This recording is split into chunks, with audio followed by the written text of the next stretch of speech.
السلام علیکم ورحمۃ اللہ وبرکاتہ۔ میں زین حسن آپ کو اپنے یوٹیوب چینل پر خوش آمدید کہتا ہوں۔ پیر کامل ایپیسوڈ 4۔ اس نے گاڑی نہر کے پل سے کچھ فاصلے پر کھڑی کر دی، پھر ڈگی سے ایک بوری اور رسی نکالی۔ وہ بوری کو کھینچتے ہوئے اس پل کی طرف بڑھتا رہا۔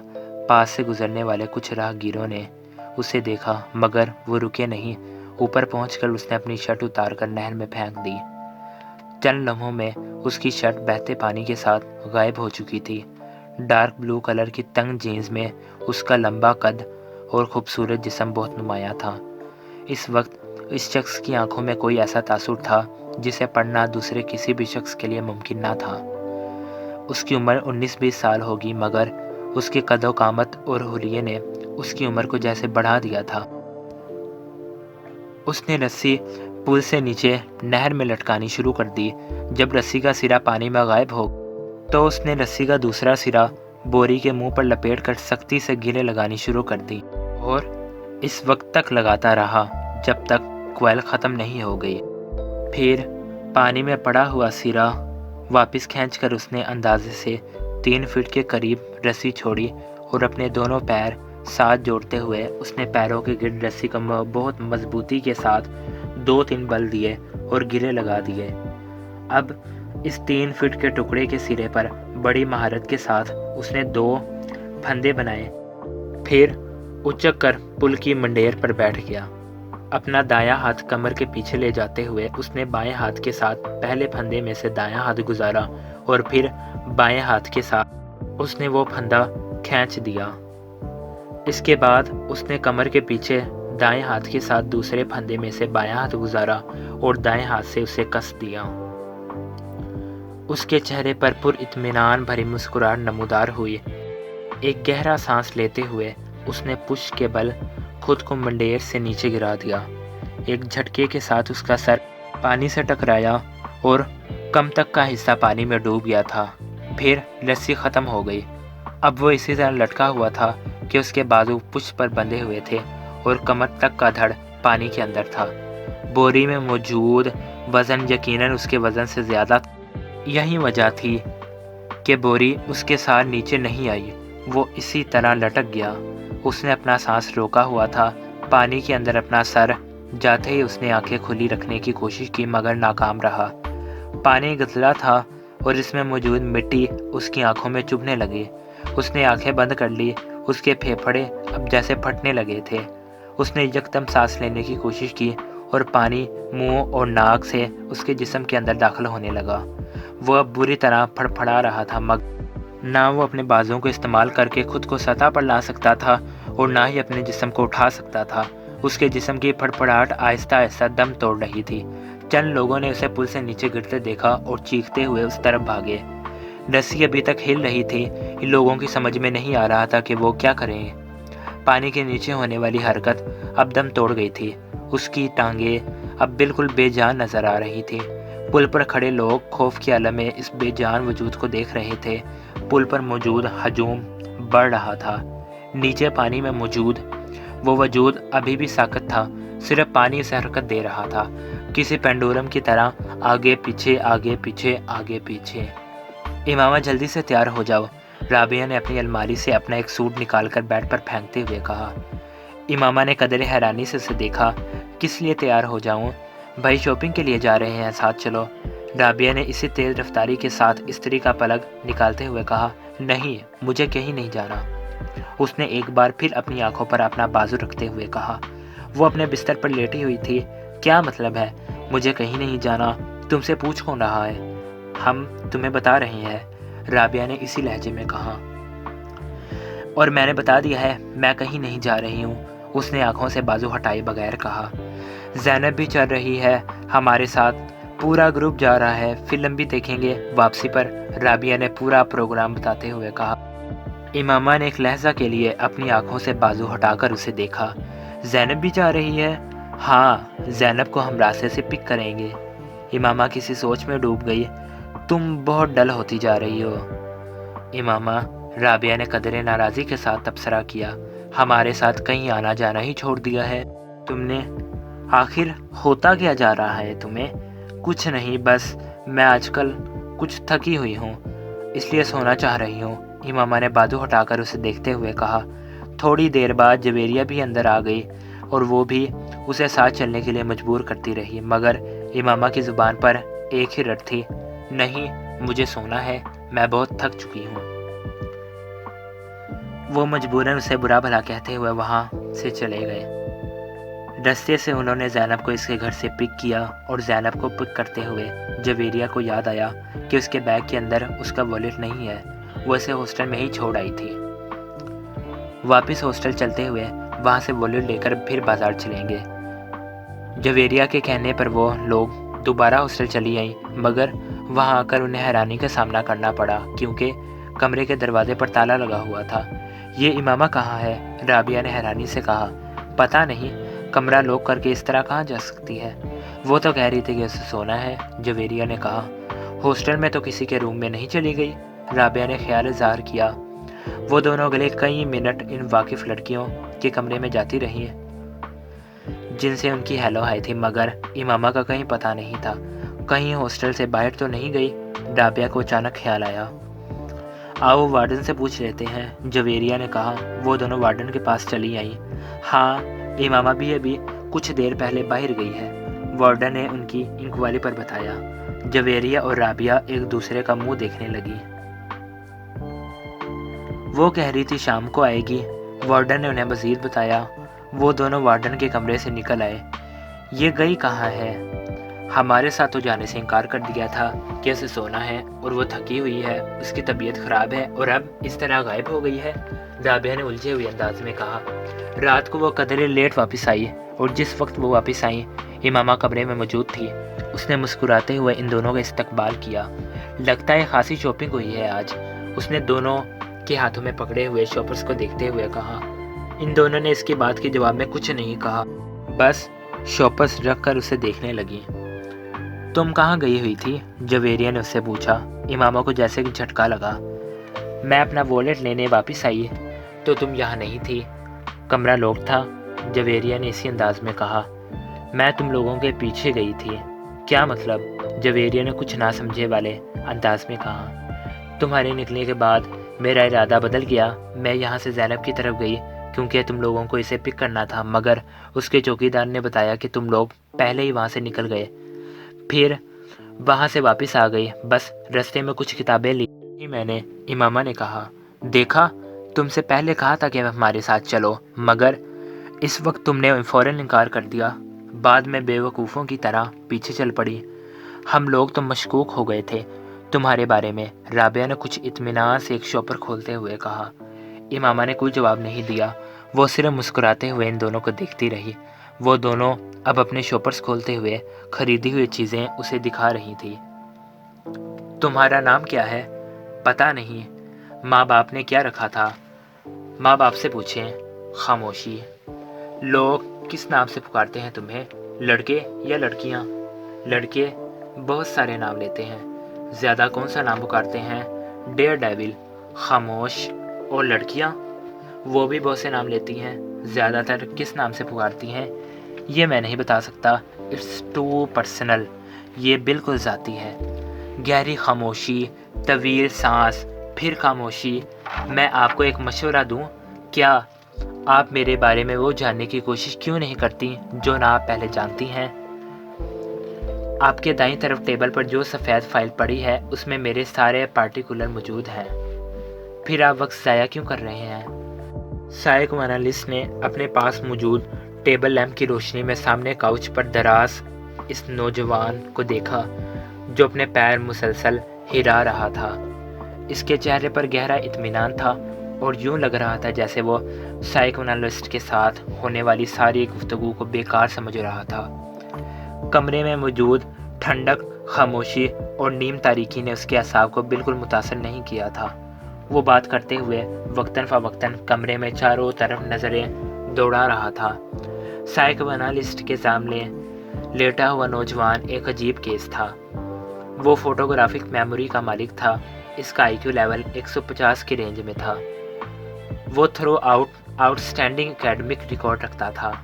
वो गोल्फ में प्रेसिडेंट गोल्ड मेडल 3 बार जीत चुका था और वो तीसरी बार खुदकुशी में नाकाम कोशिश करने के बाद उसके पास आया था। उसके वालिदैन ही उसे इसके पास लेकर आए थे और वो बेहद परेशान था।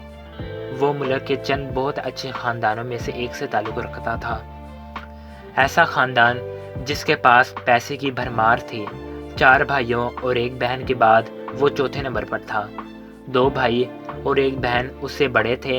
अपनी जहानत और काबिलियत की वजह से वो अपने वालिदैन का बहुत ज़्यादा चहीता था। इसके बावजूद पिछले 3 साल में उसने 3 बार खुदकुशी की कोशिश की। पहली दफ़ा उसने सड़क पर बाइक चलाते हुए वानवे की खिलाफ वर्जी की और बाइक से हाथ उठा लिए। इसके पीछे आने वाले ट्रैफिक कांस्टेबल ने ऐसा करते हुए उसे देखा था। खुशकिस्मती से गाड़ी से टकराने के बाद वो हवा में उछलकर एक दूसरी गाड़ी की छत पर गिरा और फिर ज़मीन पर गिरा। उसकी कुछ पसलियाँ, एक बाजू और एक टांग में फ्रैक्चर हुए। तब उसके वालिदैन कांस्टेबल के इसरार के बावजूद उसे एक हादसा ही समझे, क्योंकि उसने अपने माँ बाप से यही कहा था कि वो गलती से वानवे से हट गया था। दूसरी बार पूरे 1 साल के बाद उसने लाहौर में खुद को बांध कर पानी में डूबने की कोशिश की। एक बार फिर उसे बचा लिया गया। पुल पर खड़े लोगों ने उसे इसी रस्सी समेत बाहर खींच लिया था जिसके साथ बांधकर उसने खुद को नीचे गिराया था। इस बार इस बात की गवाही देने वालों की तादाद ज़्यादा थी कि उसने खुद अपने आप को पानी में गिराया था, मगर उसके माँ बाप को एक बार भी यकीन नहीं आया। सालार का बयान था कि कुछ लड़कों ने इसकी गाड़ी को पुल के पास रोका और फिर उसे बांधकर पानी में फेंक दिया। जिस तरह वह बंधा हुआ था उससे यूं ही लगता था कि उसे वाकई ही बांध कर गिराया गया था। पुलिस अगले कई हफ्ते उसके बताए गए हुलिये के लड़कों को पूरे शहर में तलाश करती रही। सिकंदर उस्मान ने खास तौर पर एक गार्ड उसके साथ तैनात कर दिया जो 24 घंटे उसके साथ रहता था, मगर तीसरी बार वो अपने माँ बाप की आंखों में धूल नहीं झोंक सका। ख्वाब आवर गोलियों की एक बड़ी तादाद को पीसकर उसने खा लिया था। गोलियों की तादाद इतनी ज़्यादा थी कि मैदा वाश करने के बावजूद अगले कई दिन वो बीमार रहा था। इस बार किसी को भी कोई गलतफहमी नहीं हुई। उसने खानसामा के सामने इन गोलियों के पाउडर को दूध में डालकर पिया था। सिकंदर उस्मान और तैयबा सिकंदर शौक रह गए थे। पिछले दोनों वाक़यात भी इन्हें पूरी तरह याद आ गए थे और वो पछताने लगे थे कि उन्होंने पहले इसकी बात पर एतबार क्यों नहीं किया। पूरा घर इसकी वजह से परेशान हो गया था। इसके बारे में स्कूल, कॉलोनी और ख़ानदान हर जगह खबरें फैल रही थी। वो इस बार इस बात से इनकार नहीं कर सका कि उसने खुदकुशी की कोशिश की थी, मगर वो ये बताने पर तैयार नहीं था कि उसने ऐसा क्यों किया था। भाई, बहन, माँ या बाप, उसने किसी के सवाल का भी जवाब नहीं दिया। सिकंदर ए लेवल के बाद उसके बड़े भाइयों की तरह उसे बैरून मुल्क तालीम हासिल करने के लिए भिजवाना चाहते थे। वो जानते थे उसे कहीं भी ना सिर्फ बड़ी आसानी से एडमिशन मिल जाएगा बल्कि स्कॉलरशिप भी, लेकिन उनके सारे प्लान्स जैसे फूंक मारकर उड़ गए थे और अब वो इस साइकोलॉजिस्ट के सामने मौजूद था जिसके पास सिकंदर उस्मान ने उसे अपने एक दोस्त के मशवरा पर भिजवाया था। ठीक है सालार, बिल्कुल टू दी पॉइंट बात करते हैं, मरना क्यों चाहते हो? सालार ने कंधे उचकाए। आपसे किसने कहा कि मैं मरना चाहता हूँ? खुदकुशी की 3 कोशिशें कर चुके हैं तुम। कोशिशें करने और मरने में बड़ा फ़र्क होता है। तीनों दफ़ा तुम इत्तफाकन बचे हो, वरना तुमने खुद को मारने में कोई कसर नहीं छोड़ी थी। देखें, जिसको आप खुदकुशी कह रहे हैं या खुदकुशी करने की कोशिश कह रहे हैं, मैं उसे खुदकुशी की कोशिश नहीं समझता। मैं सिर्फ देखना चाहता था कि मौत की तकलीफ़ कैसी होती है। वो इसका चेहरा देखने लगा जो बड़े पुरसुकून अंदाज में उन्हें समझाने की कोशिश कर रहा था। और मौत की तकलीफ़ तुम क्यों महसूस करना चाहते हो? बस ऐसे ही, क्यूरियोसिटी, तजस्सुस समझने। साइकोएनालिस्ट ने एक गहरा सांस लेकर इस 150 IQ लेवल वाले नौजवान को देखा जो अब छत को घूर रहा था। तो एक बार खुदकुशी की कोशिश से तुम्हारा ये तजस्सुस ख़त्म नहीं हुआ? ओ तब मैं बेहोश हो गया था, इसलिए मैं ठीक से कुछ भी महसूस नहीं कर सका। दूसरी बार भी ऐसा ही हुआ था, तीसरी बार भी ऐसा ही हुआ। वो मायूसी से सर हिलाते हुए बोला, और अब तुम चौथी बार कोशिश करोगे? यकीनन मैं महसूस करना चाहता हूँ कि दर्द की इंतहा पर जाकर कैसा लगता है। क्या मतलब? जैसे जोई की तरह, मगर میری سمجھ میں نہیں آتا کہ خوشی کی اس انتہا کے بعد کیا ہے۔ اس طرح درد کی بھی تو کوئی انتہا ہوگی جس کے بعد آپ کچھ بھی سمجھ نہیں سکتے۔ میں کچھ نہیں سمجھ سکا۔ فرض کریں آپ ایک بار اسٹرپٹیز دیکھ رہے ہیں، بہت تیز میوزک بج رہا ہے، آپ ڈرنک کر رہے ہیں، آپ نے کچھ ڈرگس بھی لی ہوئی ہیں، آپ ناچ رہے ہیں، پھر آہستہ آہستہ آپ اپنے ہوش و حواس کھو دیتے ہیں، آپ سرور میں ہیں، کہاں ہے، کیوں ہے، کیا کر رہے ہیں، آپ کو کچھ بھی پتہ نہیں، لیکن آپ کو یہ ضرور پتہ ہوتا ہے کہ آپ جو کچھ بھی کر رہے ہیں وہ آپ کو اچھا لگ رہا ہے۔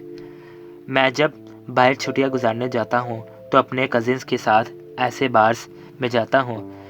میرا پرابلم یہ ہے کہ ان کی طرح میں مدہوش نہیں ہوتا۔ مجھے ان چیزوں سے اتنی خوشی نہیں مل پاتی جتنی باقی لوگوں کو ملتی ہے، اور یہی چیز مجھے مایوس کرتی ہے۔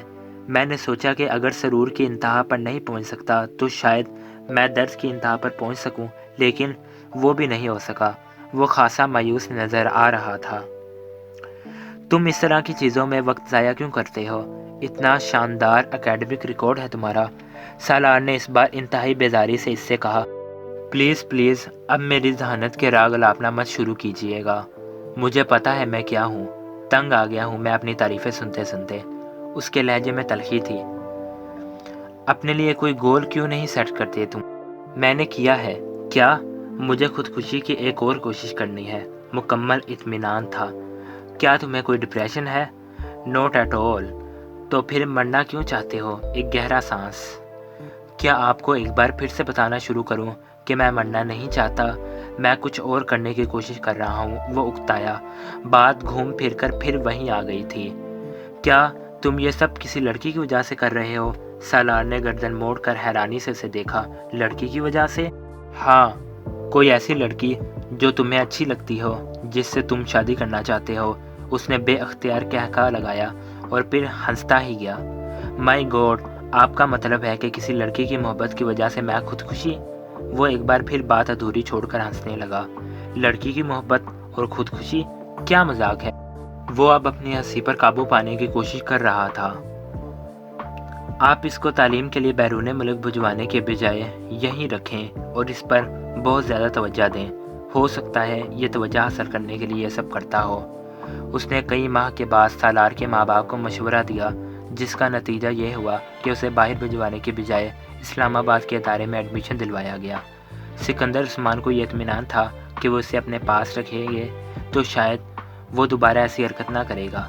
سالار نے ان کے اس فیصلے پر کسی رد عمل کا اظہار نہیں کیا، بلکہ اسی طرح جس طرح اس نے ان کے اس فیصلے پر کسی خوشی کا اظہار نہیں کیا تھا کہ اسے بیرون ملک تعلیم کے لیے بھجوایا جائے۔ سائیکونالسٹ کے ساتھ آخری سیشن کے بعد سکندر عثمان اسے گھر لے آئے اور انہوں نے طیبہ کے ساتھ مل کر اسے ایک لمبی چوڑی میٹنگ کی۔ وہ دونوں اپنے بیڈ روم میں بیٹھا کر اسے ان تمام آسائشوں کے بارے میں بتا رہے تھے جو وہ پچھلے کئی سالوں میں اسے فراہم کرتے رہے۔ انہوں نے اس سے ان توقعات کے بارے میں بھی بتایا جو وہ اس سے رکھتے تھے، اسے ان محبت بھرے جذبات سے بھی آگاہ کیا جو وہ اس کے لیے محسوس کرتے تھے۔